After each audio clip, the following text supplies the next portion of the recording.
Et pour nous, on va ouvrir la parole de Dieu ensemble. Je vous invite à ouvrir vos Bibles avec moi dans l'épître de 1 Jean.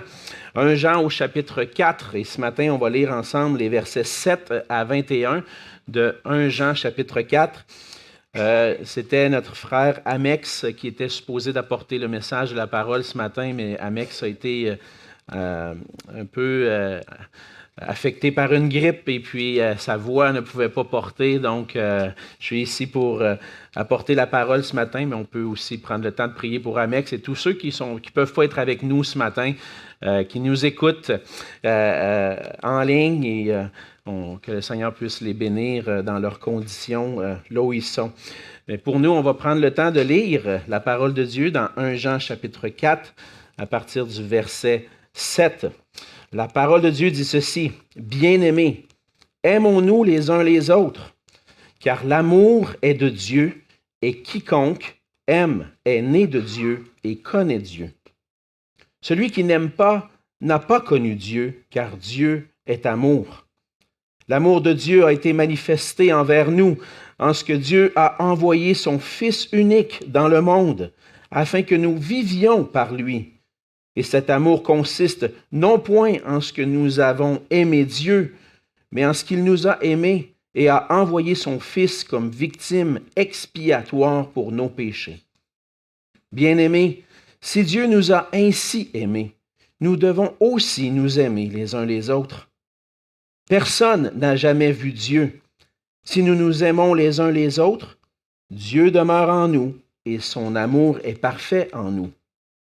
Nous connaissons que nous demeurons en lui et qu'il demeure en nous parce qu'il nous a donné de son esprit. Et nous avons vu et nous attestons que le Père a envoyé le Fils comme sauveur du monde. Celui qui déclarera publiquement que Jésus est le Fils de Dieu, Dieu demeure en lui et lui en Dieu. Et nous avons connu l'amour que Dieu a pour nous et nous y avons cru. Dieu est amour, et celui qui demeure dans l'amour demeure en Dieu, et Dieu demeure en lui. Tel il est, tel nous sommes aussi dans ce monde. C'est en cela que l'amour est parfait en nous, afin que nous ayons de l'assurance au jour du jugement. La crainte n'est pas dans l'amour, mais l'amour parfait bannit la crainte, car la crainte suppose un châtiment, et celui qui craint n'est pas parfait dans l'amour. Pour nous l'aimons parce qu'il nous a aimés le premier. Si quelqu'un dit « J'aime Dieu » et qu'il haïsse son frère, c'est un menteur, car celui qui n'aime pas son frère qu'il voit, comment peut-il aimer Dieu qu'il ne voit pas? Et nous avons de lui ce commandement, que celui qui aime Dieu aime aussi son frère. On va se courber dans un mot de prière. Oui, Seigneur notre Dieu, merci pour ce privilège que nous avons de venir dans ta présence. Et Seigneur, lorsqu'on prend le temps de méditer comme nous l'avons fait à travers les chants, nous réalisons que tu es un Dieu de gloire, un Dieu glorieux, et ta majesté s'élève au-dessus des cieux. Tu es notre Dieu, le souverain, devant qui nous plions le genou et nous te donnons toute la gloire. Nous plions le genou en adoration, Seigneur, mais nous courbons aussi nos cœurs devant toi, parce que tu es notre Dieu et c'est toi notre Père. Tu es notre Père qui veut nous enseigner à travers ta parole ce matin et tu veux parler à nos cœurs d'une manière particulière, à chacun d'entre nous. Là où nous sommes, dans les circonstances que nous vivons, Seigneur, cette parole est pour nous ce matin. Et nous te prions, Seigneur, que par ta grâce, par ton esprit, tu puisses animer nos cœurs d'un amour pour toi et pour ta parole, qu'on puisse la désirer, la recevoir comme tu le désires, comme tu le veux, Seigneur, pour qu'on puisse saisir qui tu es, ce que tu attends de nous, tes enfants, et pour que nous puissions, Seigneur, la mettre en pratique pour bâtir nos vies solidement sur le roc. Tu es notre roc, Seigneur, et nous voulons bâtir notre vie sur toi, sur ta parole. Alors, fais ton œuvre en nous ce matin, par ta grâce. Transforme-nous pour que nous puissions vivre à ta gloire. Et c'est en Jésus qu'on te prie. Amen. Amen. On rencontre souvent dans la vie des incohérences. On va être confronté de manière régulière et quotidienne même à des incohérences qui deviennent évidentes de plus en plus évidentes lorsqu'on fait face à des contradictions, lorsqu'on ne peut pas constater la logique d'une chose. On ne saisit pas, il y a une contradiction dans quelque chose et puis on dit c'est incohérent, ça ne fonctionne pas et ça ne peut pas fonctionner. Par exemple, lorsqu'on est à l'école, on est jeune, on est à l'école, on a souvent des collègues de classe qui ont une intelligence supérieure à la moyenne. Bien souvent, ils n'ont même pas besoin d'étudier. Mais imaginez quelqu'un qui a une intelligence supérieure qui coule son examen. Ça ne fonctionne pas. C'est incohérent. Ou quelqu'un qui a un gros salaire. Le gars, il fait des centaines de mille par année, mais submergé par les dettes, puis il y a de la difficulté à arriver. Incohérence. Ou encore un homme qui s'entraîne, qui va au gym à tous les jours presque, il met du temps, bâti comme un armoire à glace, mais quand tu lui demandes de venir t'aider à déménager, il est paresseux puis il reste chez lui. Incohérent. Ça ne fonctionne pas. Et s'il y a une incohérence qu'on rencontre souvent dans notre monde, c'est la suivante. Des gens qui prétendent que l'amour est une valeur importante, mais qui sont égoïstes puis qui ne manifestent que très peu d'amour envers d'autres. Malheureusement, c'est souvent ce qu'on reproche aux chrétiens ou à l'Église. On proclame l'amour, mais on ne ressent pas l'amour. On ne vit pas l'amour. C'est clair pour la majorité des gens aujourd'hui, dans notre société comme dans l'Église, que l'amour est une caractéristique, une valeur essentielle du christianisme. Après tout, on sait que Jésus est venu sur la terre pour manifester l'amour de Dieu et pour nous enseigner aussi à aimer comme Dieu. Alors, si tu te dis disciple de Jésus-Christ, ta vie devrait être marquée par l'amour. Mais en tant que disciple de Jésus-Christ, on sait très bien ces choses-là. On connaît ça. Mais pour réellement le vivre, parfois, pour ne pas dire souvent, on a besoin de mieux saisir et de mieux comprendre les raisons pourquoi nous devons aimer. Ou plutôt, comprendre les raisons qui nous amènent à aimer. Parce que même si on sait que manifester l'amour devrait faire partie de notre vie, on rencontre souvent des difficultés à aimer comme Dieu nous le demande. Et malheureusement, il arrive qu'on est témoin de manque d'amour, parfois même, entre frères et sœurs dans l'Église locale. Et dans le passage de ce matin, on lit ces exhortations de l'apôtre Jean. Et il apporte ces exhortations-là aux chrétiens de son époque. Et on réalise que même parmi les premiers chrétiens, il y avait parfois un manque d'amour. Mais non seulement cela, certains se disaient chrétiens et puis déclaraient aimer Dieu, mais n'aimaient pas leur prochain. Et Jean écrit cette lettre-là pour corriger la situation, en décrivant particulièrement les raisons pourquoi les chrétiens devraient aimer leur prochain. Et de la même façon pour nous aujourd'hui. On est témoin parfois d'un manque d'amour. Et pour éviter les incohérences dans notre propre discours en tant que chrétien, dans nos attitudes, et surtout dans cette saison où on parle de l'amour de Dieu manifesté en Jésus-Christ, on a besoin de saisir à nouveau que puisque Dieu est amour, la vie de Dieu en nous doit se manifester par un amour sincère pour notre prochain. Mais comment manifester l'amour est-il rendu possible? Comment est-ce que c'est rendu possible pour moi d'aimer mon prochain? On voit 3 éléments dans le passage, entre autres dans les versets 9 à 11, que si on peut vivre l'amour, c'est parce que, premièrement, le Père a manifesté un amour parfait envers nous en son Fils Jésus-Christ. On lit dès les premiers versets du passage, au verset 7, cette exhortation à s'aimer les uns les autres. Pourquoi? Parce que l'amour est de Dieu. Et si tu connais Dieu, tu devrais être quelqu'un qui manifeste l'amour. Mais quelle est ma motivation pour aimer? Qu'est-ce qui fait que je suis rendus capables d'aimer, c'est parce que Dieu, au verset 9, a premièrement manifesté son amour envers nous. Et il l'a manifesté en son Fils. Le Père est l'origine de l'amour. Et dans l'origine de cet amour ne se trouve pas en nous, mais en Dieu lui-même. Et on le voit déjà dans le passage, au verset 10 aussi, que Dieu ne nous a pas aimés parce qu'on l'aimait. Verset 10, il dit, cet amour consiste non point en ce que nous avons aimé Dieu, mais en ce qu'il nous a aimés et a envoyé son Fils comme victime expiatoire pour nos péchés. L'amour ne commence pas avec nous. L'amour commence avec Dieu lui-même, avec ce Dieu qui est décrit dans les Écritures comme un Dieu d'amour, et même le passage le dit que Dieu est amour. Et donc, ce n'est pas nous autres qui avons aimé Dieu en premier. Dieu nous a aimés en premier. Et Dieu n'a pas regardé à l'humanité en regardant à nous en disant « Ah, regardons la gang de bons petits diables. Ah, regardons la gang de bons petits bonhommes, des bonnes femmes. Ah, je vais leur envoyer mon Fils pour leur montrer de l'amour parce qu'ils m'ont aimé. » Non. L'amour vient de Dieu.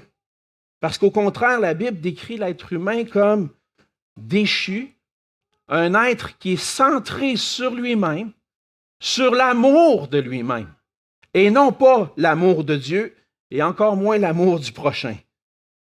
La Bible nous décrit, avant de connaître Dieu, comme rebelle à Dieu, ennemi de Dieu. Et on ne mérite pas l'amour de Dieu. Dieu ne nous a pas aimés parce qu'on l'aimait, mais il nous a aimés alors qu'on était ses ennemis, alors qu'on manifestait ouvertement une rébellion envers lui.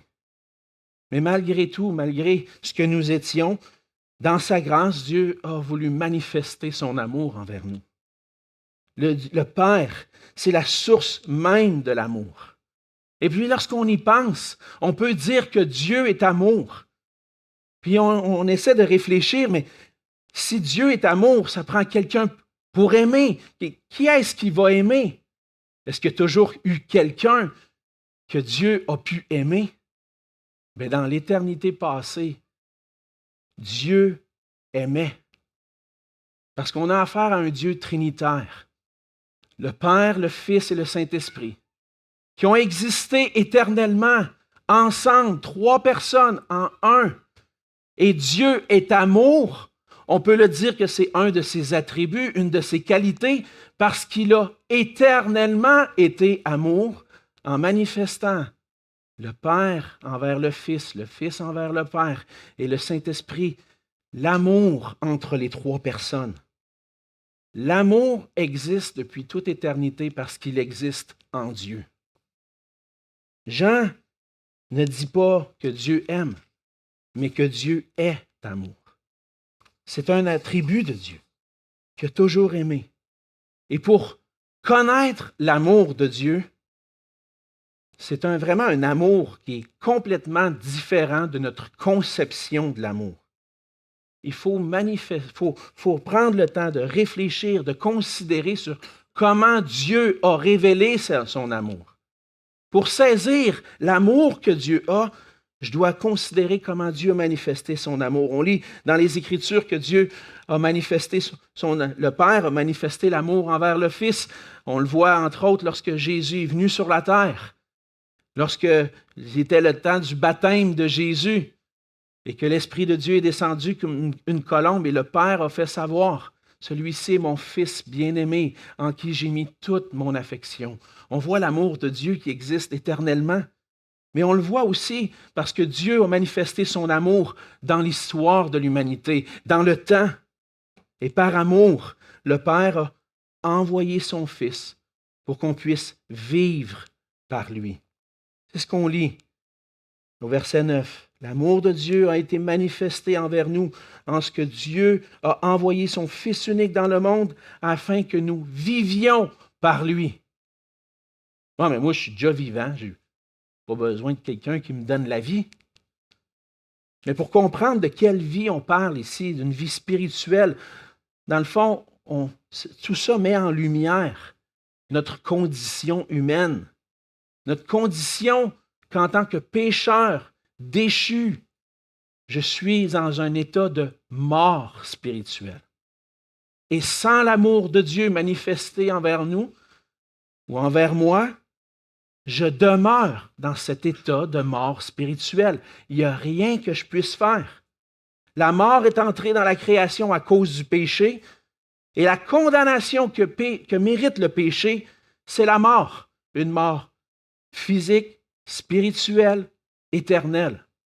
Et cette mort spirituelle qui nous caractérise par nature, on peut dire que c'est une mort spirituelle parce qu'on est séparé de la vie de Dieu, en étant séparé de Dieu.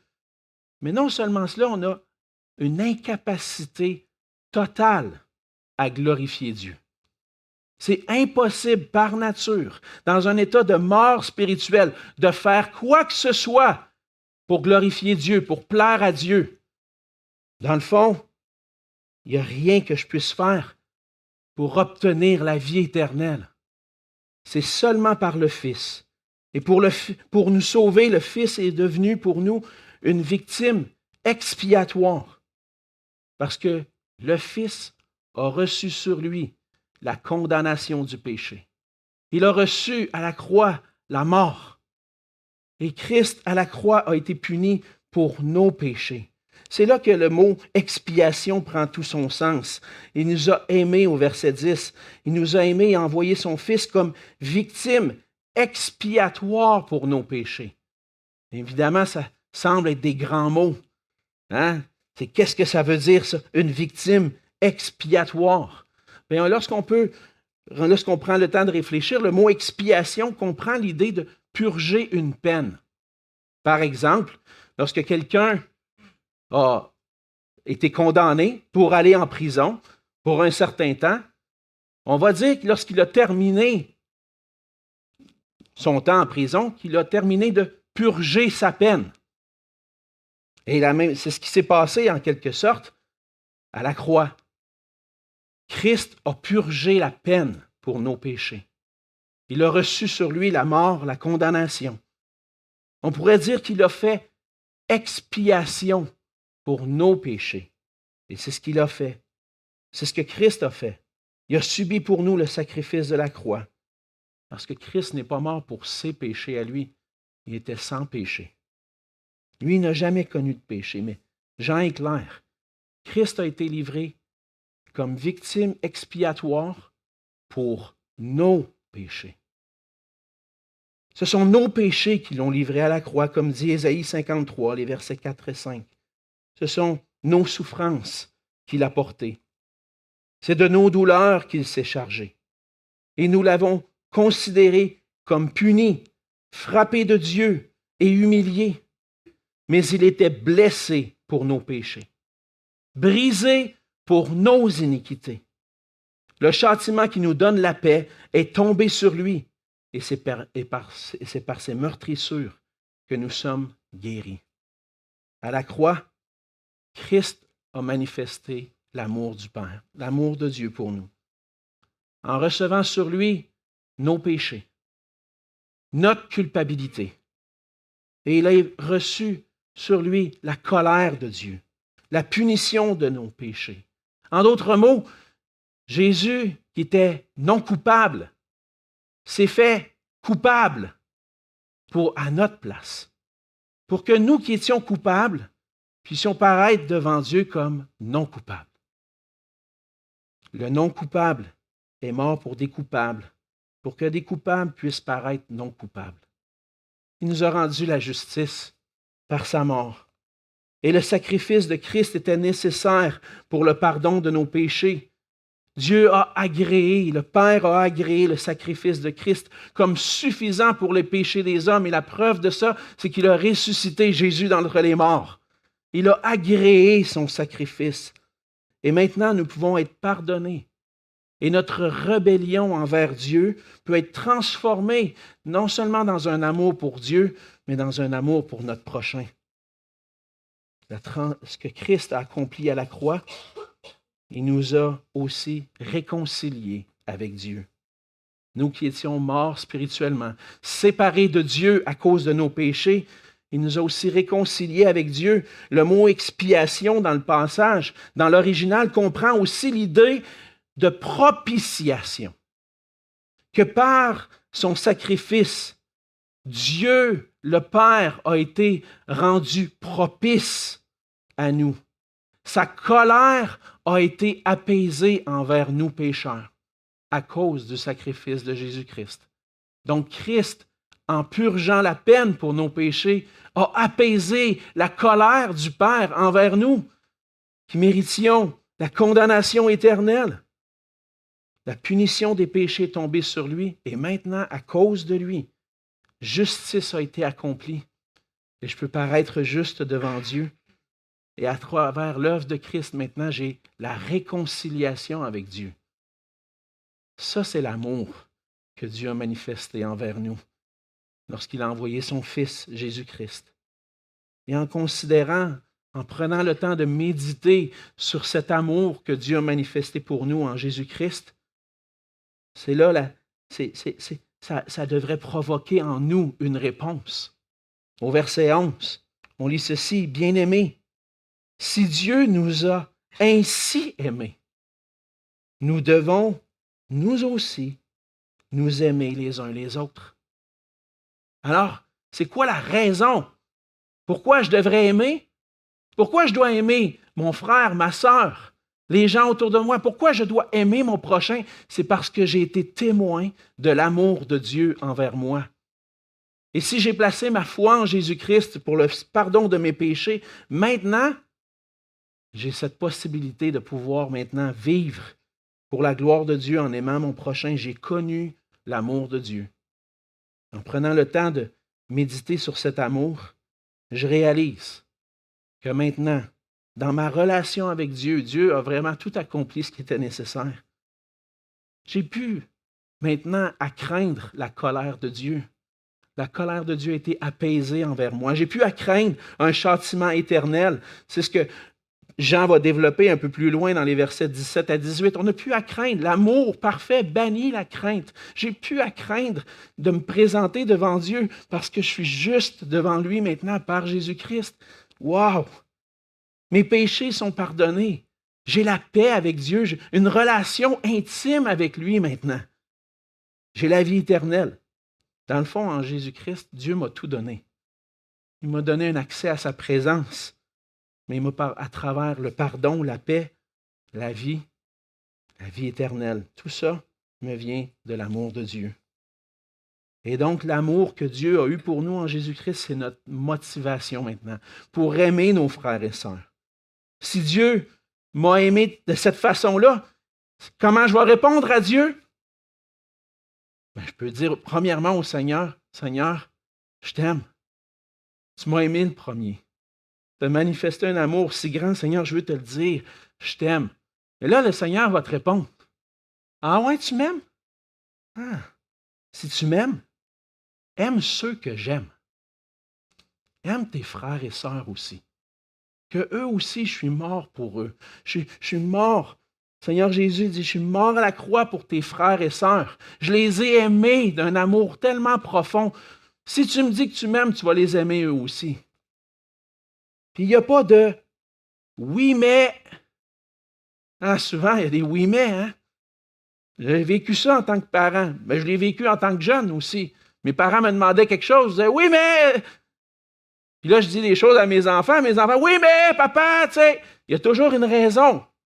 Mais avec Dieu, il n'y a pas de « oui, mais ». Je t'ai tellement aimé. Je ne peux pas demander d'autre chose que toi que tu aimes en retour. Si tu dis que tu m'aimes, aime ton frère et ta sœur.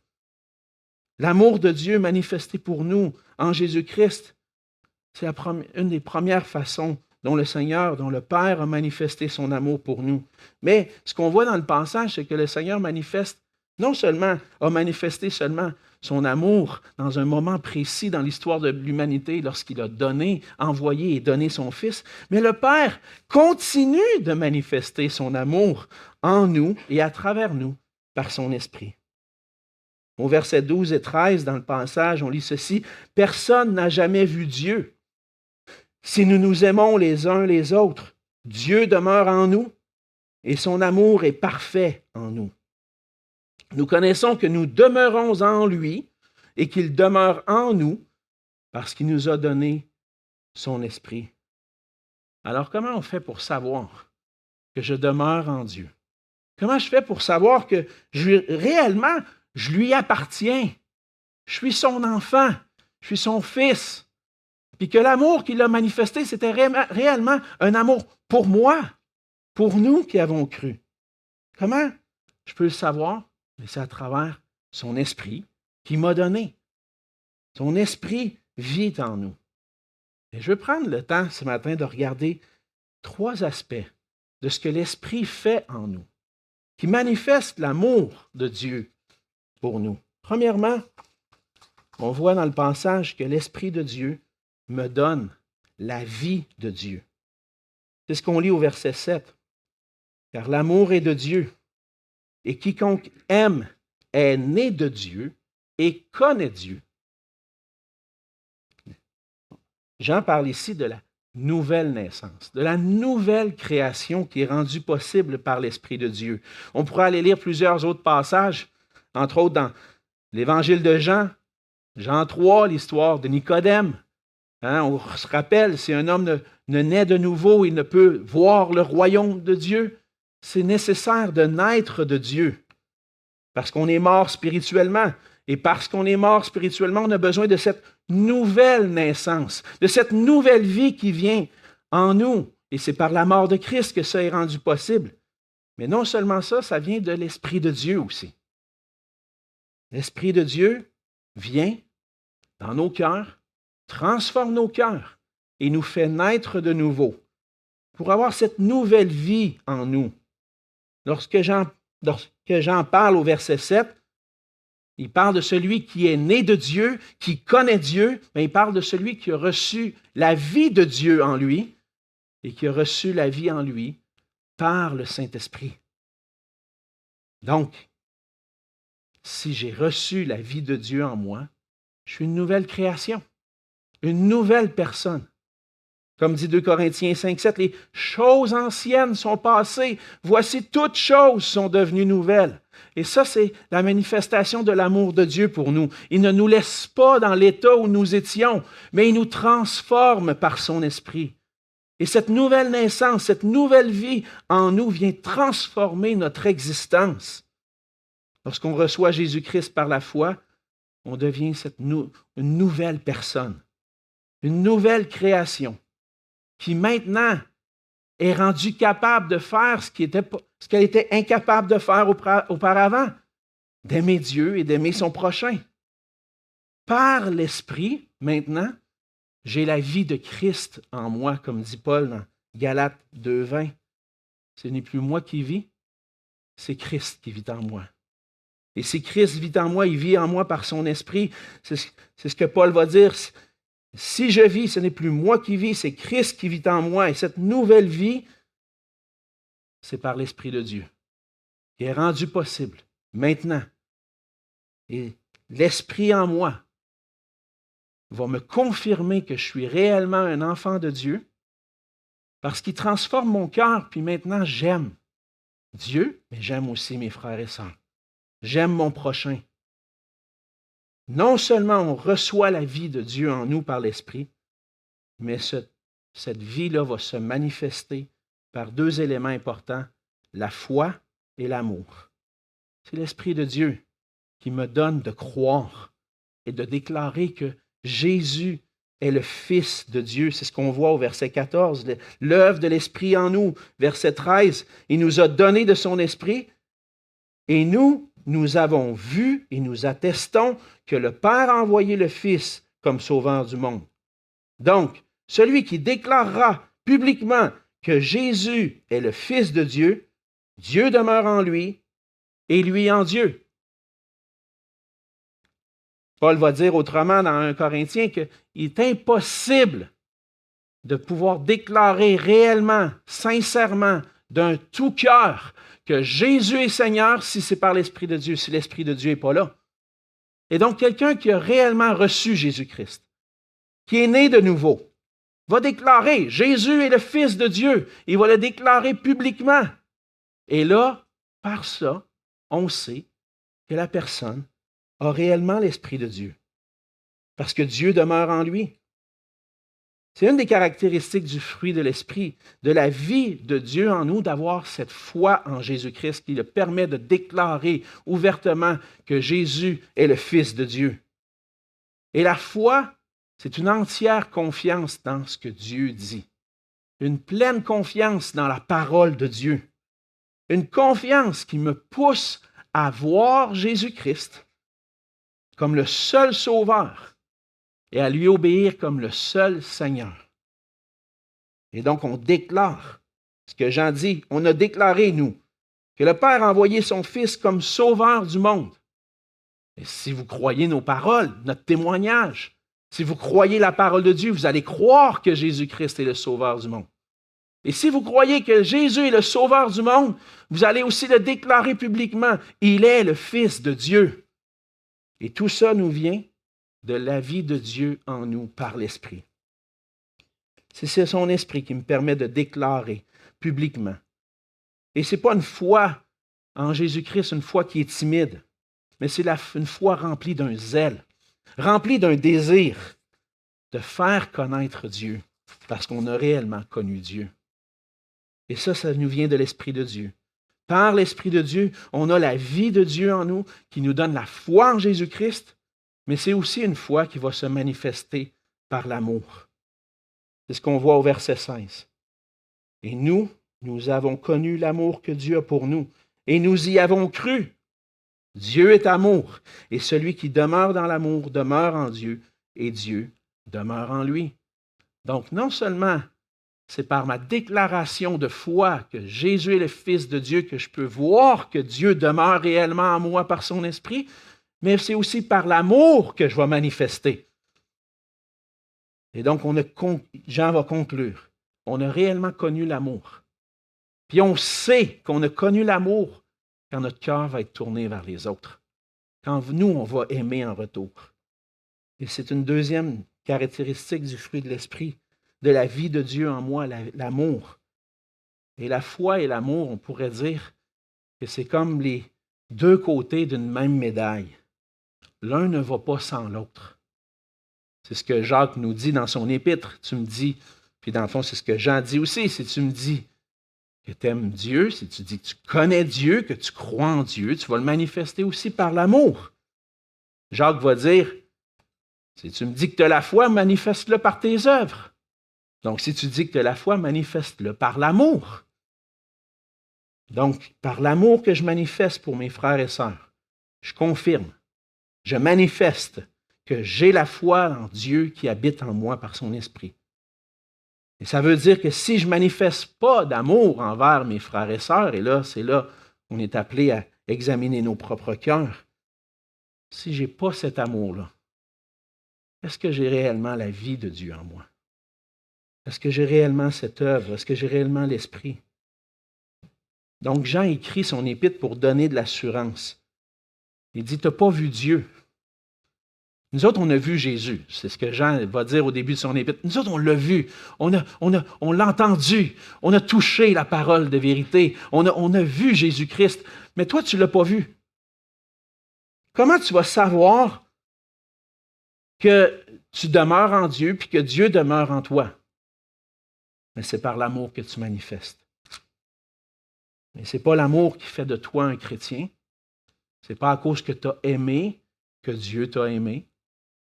Mais Dieu nous a aimés en premier pour qu'on puisse l'aimer et aimer nos frères et sœurs.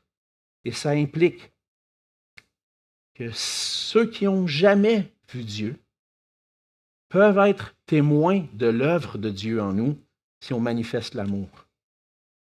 Et cet amour-là se manifeste d'une manière extraordinaire, dans un amour inconditionnel, sacrificiel, tel qu'on le voit dans 1 Corinthiens 13, un passage qu'on connaît bien, mais qui nous fait réfléchir. Est-ce que mon amour pour mes frères et sœurs ressemble à cet amour-là? L'amour est patient. Il est plein de bonté.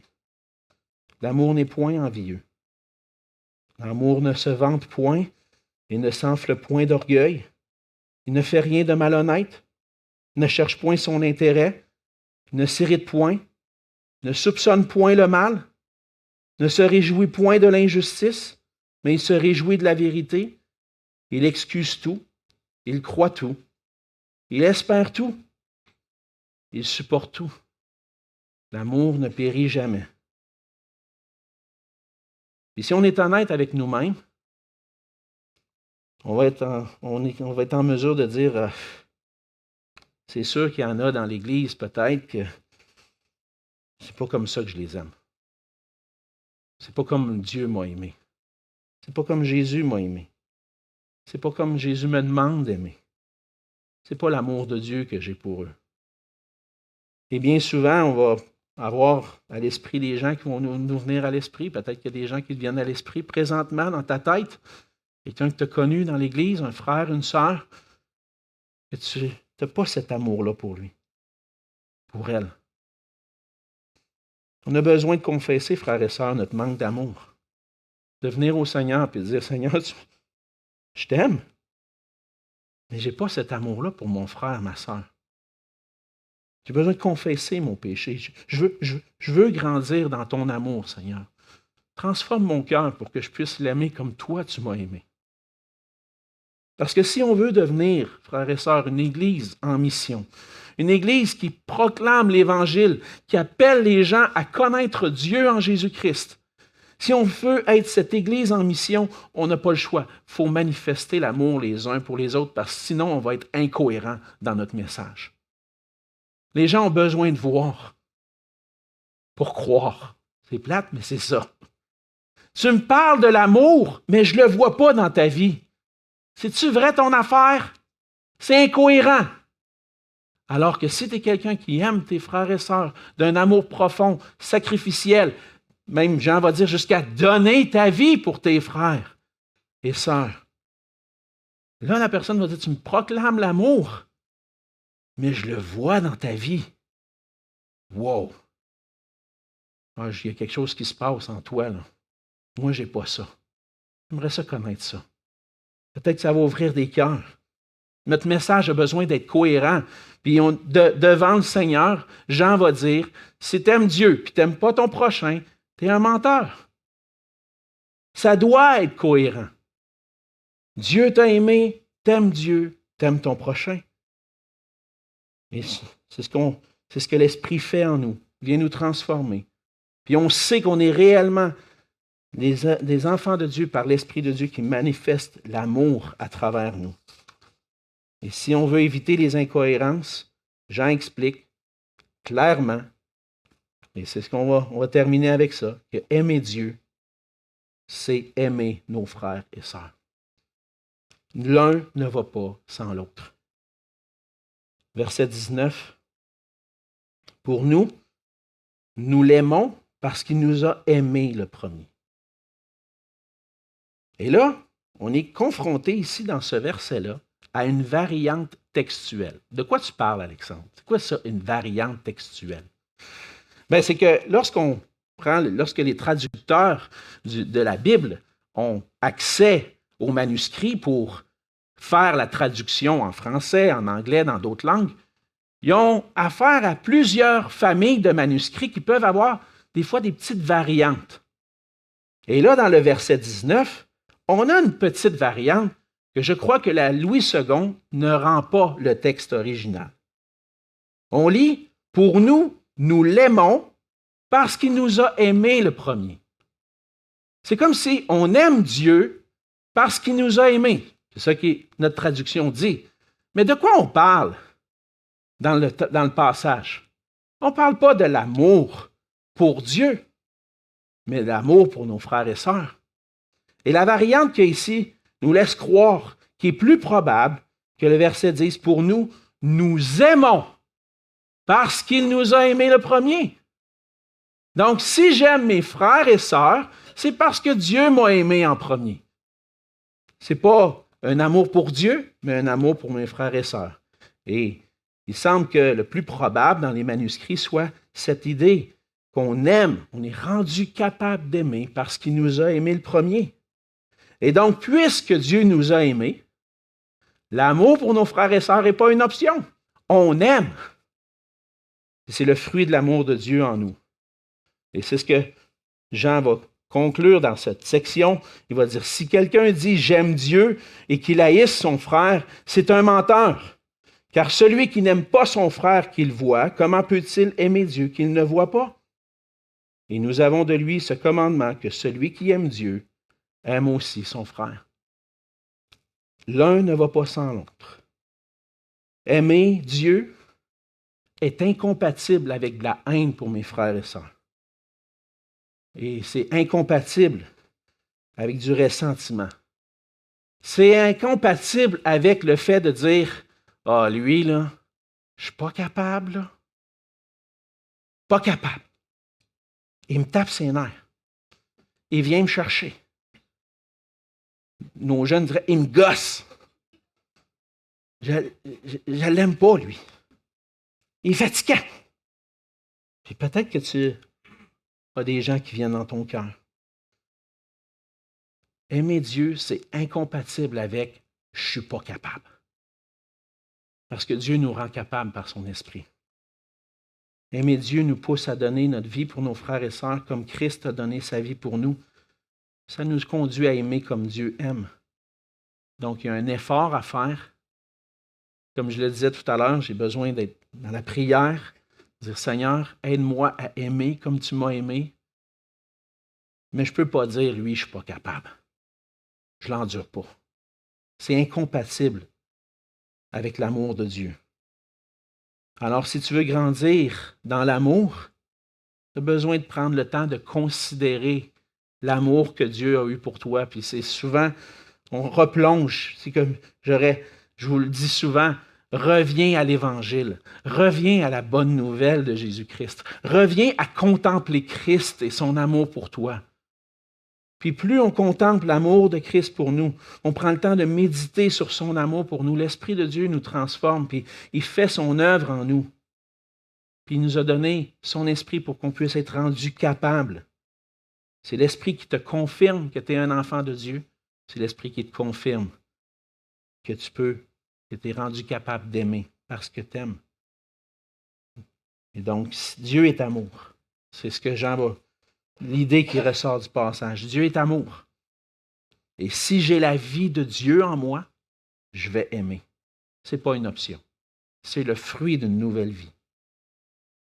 Donc, pratiquement, très pratiquement, y a-t-il quelqu'un ici ce matin qui a besoin de savoir que tu l'aimes? Ça se peut qu'il y ait quelqu'un qui est assis à côté de toi ou un peu plus loin dans la salle que tu dis « Ça n'a pas été super entre nous. Mais le Seigneur me demande de l'aimer. Puis il a besoin de savoir que je l'aime. » Pourquoi tu ne prends pas le temps ce matin de confesser, d'aller voir la personne et dire « Je t'aime. Je t'aime dans le Seigneur. » Est-ce que le Seigneur te parle ce matin pour confesser ce manque d'amour-là? Si le Seigneur te met à cœur d'aller vers quelqu'un ce matin, tarde pas. Mais remets pas ça plus tard. Fais-le. Va lui dire que tu l'aimes. Si tu as reçu Jésus-Christ, tu as reçu son esprit, il te rend capable de le faire maintenant.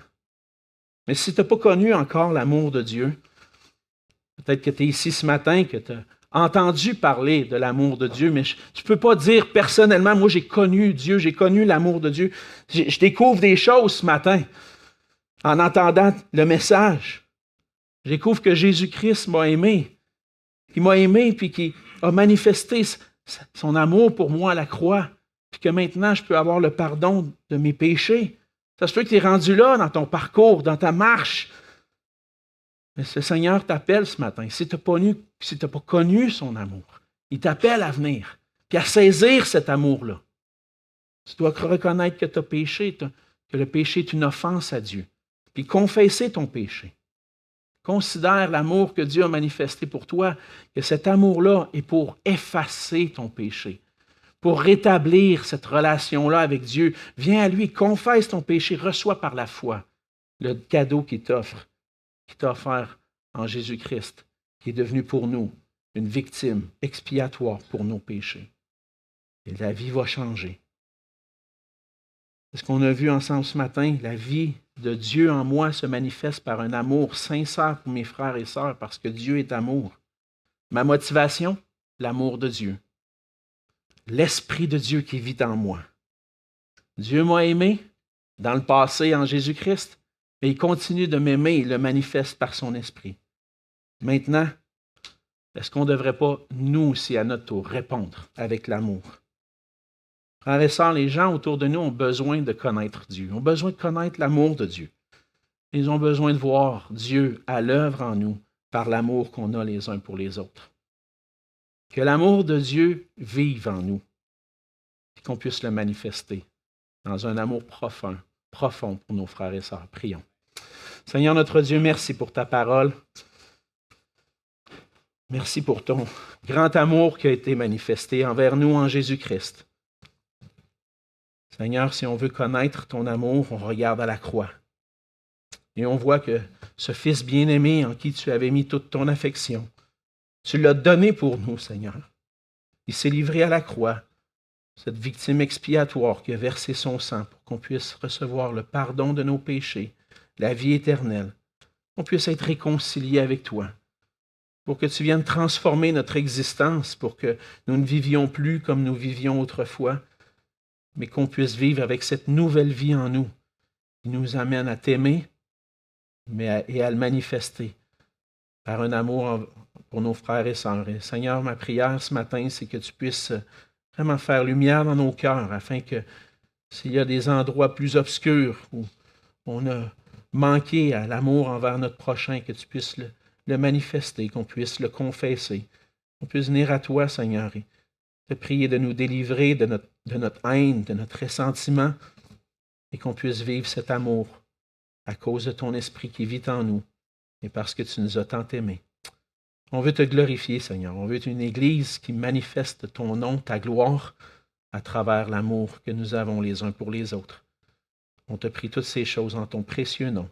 Amen.